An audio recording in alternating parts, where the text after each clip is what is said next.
Ever wonder why fear shows up when you're about to make a big decision? I see this all the time. Students map out a strategy, they've got a good game plan, and they're in the process of executing the things that they need to be able to do that game plan successfully. And it takes a bit of time. And it can take a bit of time, 3 months, 4 months, 6 months, whatever it takes. But here's what I see more common than what I'd like to admit.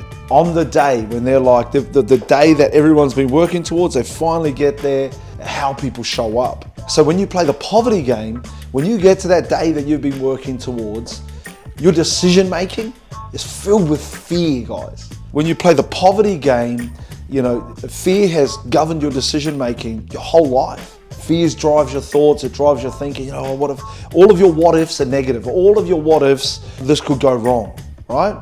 But the inversion of that is when you play the wealth game. So when you're playing the wealth game, what happens is all the doubts and fears that a poverty game person has on the day where they get to push the red button to execute and, you know, launch and go for it. Well, on that day, a wealth game person, they execute with speed. They execute with confidence. But here's why. Their doubts and fears, rather than letting it show up in a poor way at the time to execute, they want those concerns addressed before they commit wholeheartedly to the plan. That's how this works, guys. They want to create certainty. They're like, okay, well, here's my list of concerns. I've got this concern. What if this happens? This concern, this concern. Then we address the concerns in the pre-planning.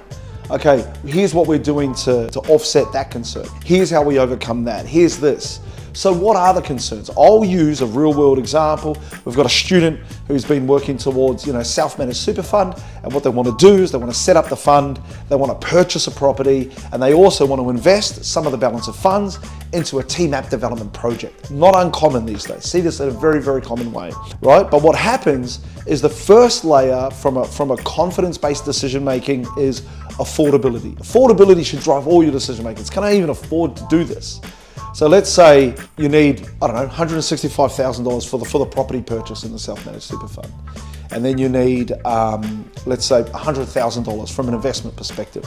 Well, that's $265,000. So the question is, can I afford that, right? Speaking to the student, they're like, yeah, we can afford that. We've got way more than that. We've got plenty of cash left in the funds. So tick the affordability box. And whether it's back in the days or today, affordability is one of the big drivers when it comes to decision-making process. But the second one, especially when it comes to self-managed super funds, is liquidity. Liquidity. Well, now what does that mean? Well, I need funds left over, one, to satisfy the lenders, but two, just from a confidence perspective, right? I don't want any stresses or dramas around about, you know, where's the money going to come from to pay for this? You want good funds left, you want a good balance of funds left as liquidity sitting in the self-managed super fund. So if you've ticked that box, here's what you want to check last is return on investment. Now what you've got to understand, the funds that sit at account, in terms of in cash in the fund, that's generally going to be your lowest return on investment.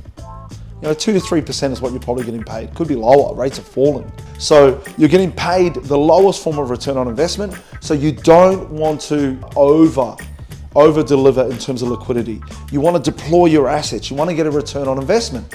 You want to build funds and get a return. So once you evaluate my return on investment from cash at hand versus my return on investment on my other investment vehicles, what kind of makes sense to deploy your assets, deploy the cash, get a return on your investment, and that way you can get to the top of the mountain. So what I want you to understand is when you're playing the wealth game, you've already ticked those boxes. You already understand when it comes to D-Day and you've got to push the red button on the desk, bam, let's go, Massey, let's go. You execute with confidence, right? When you play the poverty game, your decision making is driven by fear. Fear decelerates, right? Confidence accelerates, fear decelerates. You slow, wait on. And so that's what you've done all your life. What you want to do is you want to play the wealth game. Execute with confidence, execute at speed. Much love, Fana. Peace out. A-Town.